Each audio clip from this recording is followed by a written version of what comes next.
Salut la team, donc c'est parti pour le récap du Flex Pro Weekend qui a eu lieu en Italie à Milan. Donc sans surprise, gros duel entre Nathan Deacha et Beros Tabani qui ont tous les deux affiché un super physique, donc un physique de très haut niveau, et cette première place a été très disputée. Mais au final, c'est Beros Tabani qui remporte cette première place et Nathan Deacha finit donc juste derrière à la deuxième place dans un duel qui a été très serré. Pour moi, la différence est faite principalement grâce à une condition générale plus poussée chez Beros Tabani, notamment de dos. Mais Nathan a été également très impressionnant et mes peurs concernant la condition de Beros Tabani sur le fait qu'il enchaîne 2 compétitions d'affilée s'est vite envolé lorsque j'ai vu sa condition sur scène avec ses fessiers striés et un dos découpé comme jamais. Nathan qui en termes de volume était vraiment énorme, rempli, très rond comme sur ses dernières vidéos partagées sur ses réseaux, mais la condition affichée n'était pas aussi extrême que celle de Beros, même si elle était quand même assez poussée.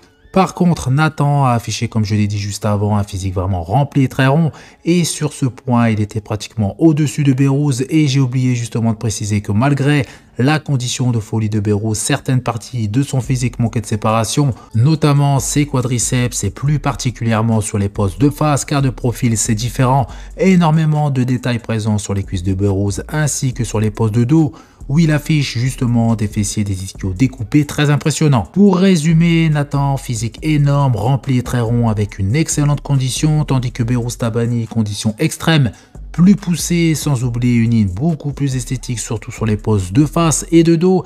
Et pour une fois, les juges ont préféré un physique plus esthétique avec une meilleure condition générale qu'un physique plus volumineux, mais moins conditionné. Mais attention, car je ne dis pas que Beros n'était pas volumineux, au contraire, mais il n'était pas aussi rond et rempli que Nathan. Et grâce aux photos de super qualité, on va pouvoir vraiment détailler leur physique sur toutes les coutures. Donc c'est parti avec la première photo et donc la première pose, le double biceps de face. La première chose que je remarque sur le physique de Nathan, ses cuisses qui ne sont pas de la même taille. La gauche est plus petite que celle de droite et ça sur toutes les poses, donc ce n'est pas un effet d'optique.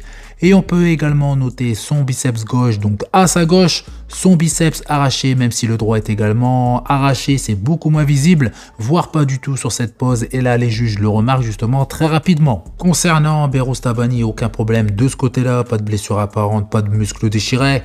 Niveau esthétisme, pas de débat, Beros au-dessus de Nathan et on voit clairement que Nathan possède un abdomen très long, même trop long. Mais malheureusement, on ne peut pas lutter contre sa structure et Beros sur ce point est juste superbe. Il affiche des bras énormes, tout comme ses dorsaux avec des insertions qui descendent plus bas. Et par contre, j'aurais une chose à dire concernant Beros Tabani, c'est son manque de quadriceps. Même s'ils sont meilleurs que la saison dernière, ça manque encore de volume et aussi de séparation, car du côté de Nathan, plus de volume et plus de séparation de face. Donc très logiquement, cette pose va à Beros, mais il doit encore améliorer ses quadriceps.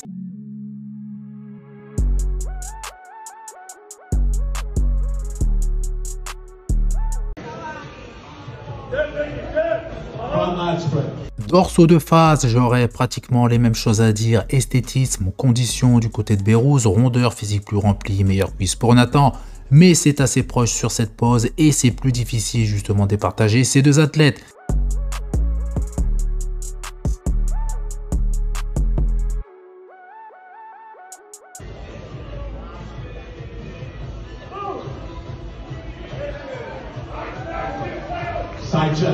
Biceps cage, donc plus besoin de vous dire que c'est ma pose favorite. Et là, je note toujours le problème au niveau du contrôle de l'abdomen et ça concerne les deux athlètes sur cette photo. Mais regardez également les vidéos et on voit clairement en temps réel et c'est beaucoup plus flagrant. Comme j'ai pu le dire tout à l'heure, de profil Beros affiche des cuisses très épaisses avec énormément de détails, notamment au niveau de ses ischios et de ses fessiers, qui sont d'ailleurs assez volumineux et très logiquement ses ischios sont courts contrairement à Nathan. Donc sur le bas du corps, Beros écrase Nathan, sur le haut du corps, je trouve Nathan plus épais, toujours plus rond, mais plus de détails et de qualité musculaire chez Beros. Mais personnellement, vous me direz ce que vous en pensez. Je ne suis pas fan du posing de ces deux athlètes sur cette pose. Dans tous les cas, encore une fois, décision assez serrée, mais je placerai Beros devant Nathan grâce à son bas du corps plus épais et avec plus de détails.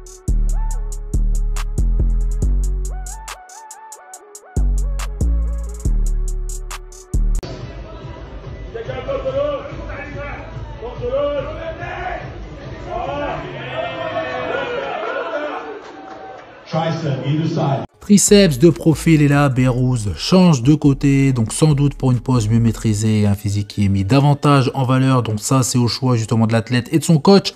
Et Berrouz maîtrise également très bien son posing et met parfaitement en valeur son physique. Nathan lui a du mal à se tenir droit, son épaule est trop penchée vers l'avant et je le trouve à bout de souffle, donc logiquement cette pose revient à Nathan, plutôt à Berrouz. Un bas de corps plus épais avec plus de détails, un posing mieux exécuté avec une meilleure ligne et un physique plus complet.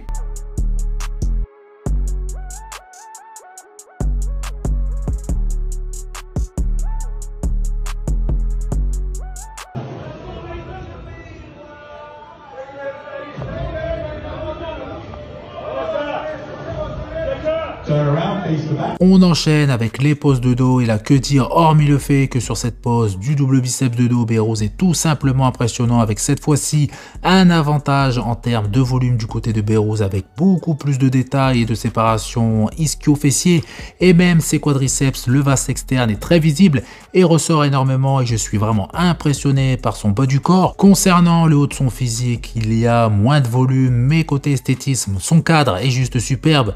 Cuisses volumineuses, taille fine, bras et épaules avec du volume, avec un dos très épais, comme dit tout à l'heure au début de vidéo, des insertions beaucoup plus basses.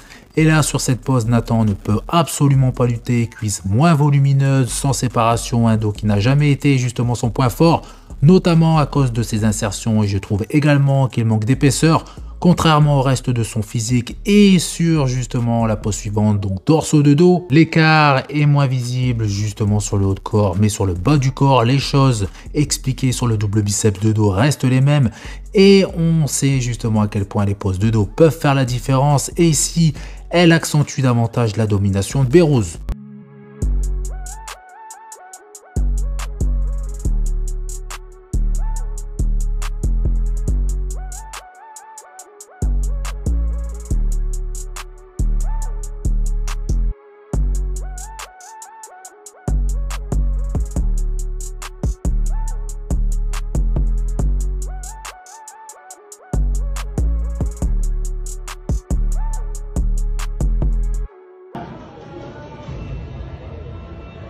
Double bicep, gentlemen.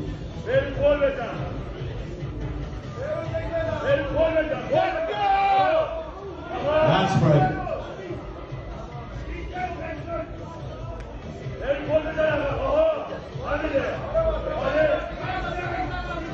Turn around. Face the front.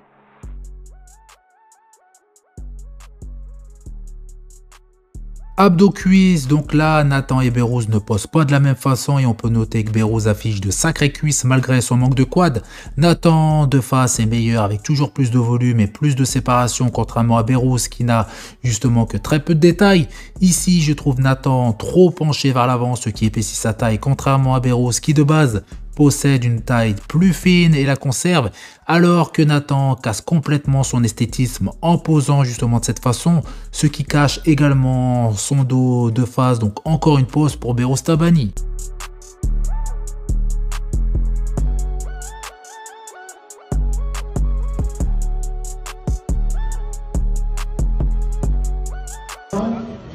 Abdominal pose.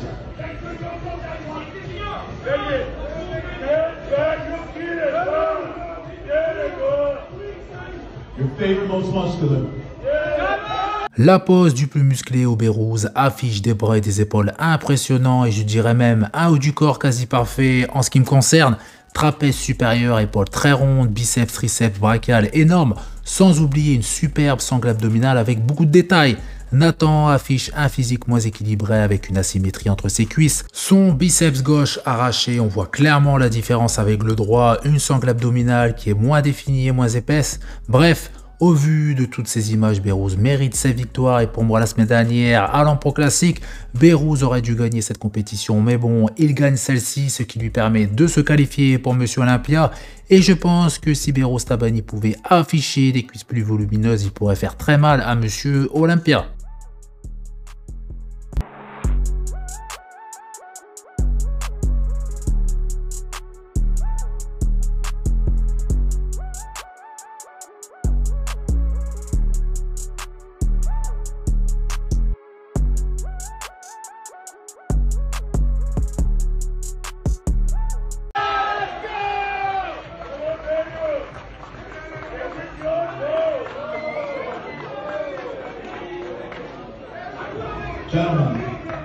Fourth in. One more round. Par contre, il faut espérer qu'il puisse obtenir son visa pour se rendre aux États-Unis, mais ça malheureusement ça va être une autre histoire. Et on finit avec le seul bodybuilder français qui était présent sur scène, je parle d'Anthony Gel, qui termine à une très belle 4e place. Et sauf erreur de ma part, nous avons maintenant 4 pro bodybuilders français en Men's Open, donc Théo Le Guerrier qualifié pour Monsieur Olympia, Anthony Gel, Stadimal qui sera justement très prochainement sur scène au Vancouver Pro et Florian Poisson qui fera peut-être son grand retour sur scène cette année. Ensuite, pour continuer sur ma lancée en classique physique, il y en a plusieurs, mais désolé car je ne saurais pas tous les citer, mais 2 noms me viennent en tête, Stéphane Matala et Walid Batou qui ont tous les deux leur chance de participer à Monsieur Olympia cette année. Par contre, je ne sais pas si Walid est en cours de préparation, donc si vous avez des infos, n'hésitez pas en commentaire. Et faites de même si certains athlètes français ont une potentielle chance de remporter un pro show, vous indiquez également leur nom. En ce qui concerne les men's physiques, là, la liste doit être assez longue et on finit justement avec la division 212 avec uniquement Marco. Donc voilà, c'est tout pour cette vidéo. Donc comme d'habitude, vous n'hésitez pas à me donner votre avis concernant cette compétition et le classement final. Vous faites péter les likes, ça fait plaisir. Vous pensez également à vous abonner pour ne rater aucune de mes prochaines vidéos et je vous dis à bientôt. Salut!